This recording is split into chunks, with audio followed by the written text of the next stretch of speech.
ये कहानी एक अमीर घमंडी औरत के ऊपर आधारित है जो अपने नौकर के साथ एक सुनसान आइलैंड पर फंस जाती है। अब उन दोनों के बीच में वहाँ पर क्या क्या होता है ये हम आज की इस एक्सप्लेनेशन में देखने वाले हैं। पर दोस्तों आगे बढ़ने से पहले अगर आपने मेरे दूसरे चैनल को अभी तक सब्सक्राइब नहीं किया तो प्लीज उसे जल्दी से सब्सक्राइब कर लो। मैं वहाँ पर इससे भी तगड़ी तगड़ी मूवीज को एक्सप्लेन कर रहा हूँ। चलिए अब बढ़ते हैं एक्सप्लेनेशन की तरफ। फिल्म का नाम है स्वेप्ट अवे और ये फिल्म 2002 में रिलीज हुई थी।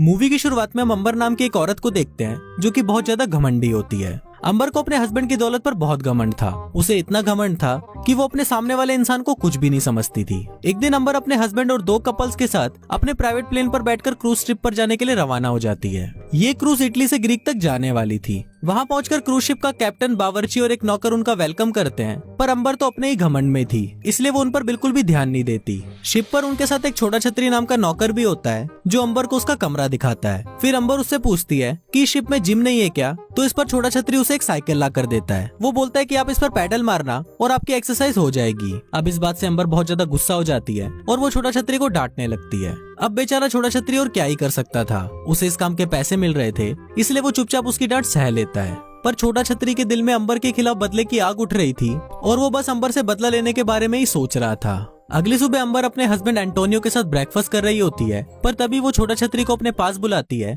और उसे बोलती है कि ये ब्रेकफास्ट बहुत ज्यादा ठंडा है, जाओ इसे तुम जल्दी से गर्म करके लाओ। पर उसी वक्त छोटा छतरी को बहुत गुस्सा आ जाता है और वो गुस्से में सारा ब्रेकफास्ट अंबर के सिर पर ही पलट देता है। इस पर अंबर उसके ऊपर चिल्लाने लगती है, पर तभी छोटा छतरी उसे उठाकर समुद्र में फेंक देता है। लेकिन तभी एक चुटकी बजती है और हमको पता चलता है कि छोटा छतरी बस दिन में सपने देख रहा था। फिर वो ब्रेकफास्ट को उठाकर उसे गर्म करने के लिए अंदर ले जाता है। अंदर किचन में जाकर वो अपने दोस्तों को बताता है कि अंबर बहुत ही ज्यादा घमंडी है और बार बार मेरे ऊपर हुक्म चलाती है। इस पर उसका दोस्त घुसेड़ूमल उसे बोलता है कि तुम ये गर्म ब्रेकफास्ट अपने साथ ले जाओ, इसमें हम सभी ने अपनी अपनी प्यार की निशानी डाली है और इसे खाकर उसे बहुत ज्यादा अच्छा लगेगा। फिर शिप का कैप्टन खुद उस ब्रेकफास्ट को लेकर अंबर के पास जाता है, जिसको खाकर अंबर शांत हो जाती है। एक रात छोटा छतरी मछली पकड़कर किचन की तरफ जा रहा होता है, तभी वहाँ पर अंबर आ जाती है और उस पर डोरे डालने की कोशिश करती है, इसलिए वो अंबर को इग्नोर करके वहाँ से चला जाता है। अगली सुबह अंबर के पिछवाड़े में चुल मचती है और उसे फिशिंग करने का मन करने लगता है। अंबर छोटा छतरी को बोलती है कि उसके लिए एक छोटी बोट का अरेंज करो, पर इस पर छोटा छतरी उसे समझाने की कोशिश करता है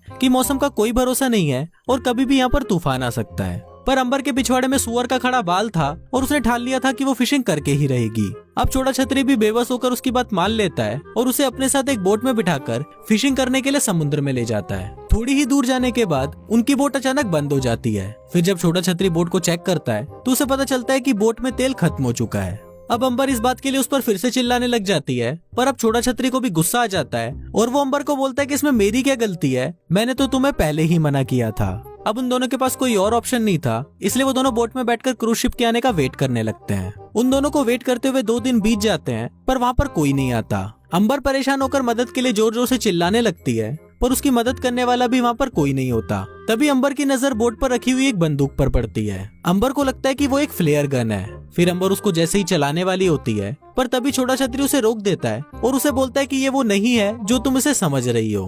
पर अंबर उसकी बात नहीं सुनती और वो दोनों उस बंदूक के लिए लड़ने लग जाते हैं। पर तभी अचानक वो बंदूक चल जाती है और वो सीधा उस बोट के एयरबैग पर लग जाती है, जिस वजह से उस बोट के एक एयरबैग में से हवा निकल जाती है। अब वो दोनों निराश होकर उस बोट पर बैठे हुए होते हैं, पर तभी उनको सामने किनारा दिखता है और वो दोनों फटाफट तैरते हुए उस किनारे पर पहुंच जाते हैं। फिर छोटा छतरी ऊपर चढ़कर उस जगह का पता लगाने की कोशिश करता है, पर काफी ढूंढने पर भी उसे वहाँ पर कुछ नहीं मिलता और उसे ये पता चलता है कि ये एक सुनसान आइलैंड है जहाँ पर सिर्फ वो दोनों ही हैं। दूसरी तरफ अंबर को छोटा छतरी पर बहुत गुस्सा आ रहा होता है और वो उसको बोलती है कि सिर्फ तुम्हारी वजह से ही हम यहाँ पर फंसे हैं। एक बार अगर मैं अपने घर पहुँच गई तो मैं अपने लॉयर को बोलकर तुम पर केस कर दूंगी। अब छोटा छतरी को भी इस बात से गुस्सा आ जाता है और वो अंबर को बोलता है कि तुम्हें जो उखाड़ना है उखाड़ लो, और ये बोलकर वो वहाँ से चला जाता है। थोड़ा आगे जाने के बाद छोटा छतरी को वहाँ पर एक टूटा फूटा घर मिल जाता है और पास में उसे गिरा हुआ कुछ सामान मिल जाता है, जिसकी मदद से वो मछली पकड़ने के लिए हथियार बनाता है और उससे वो मछली पकड़ भी लेता है। फिर वो उसे आग में भूनता है और छांव में बैठकर आराम से खाने लगता है। दूसरी तरफ अंबर उसको देखकर जलने लगती है। फिर वो भी उस आइलैंड पर खाना ढूंढने की कोशिश करती है, पर उसे वहाँ कुछ नहीं मिलता। इसके बाद वो छोटा छतरी के पास आकर उसे कुछ मछलियाँ मांगती है,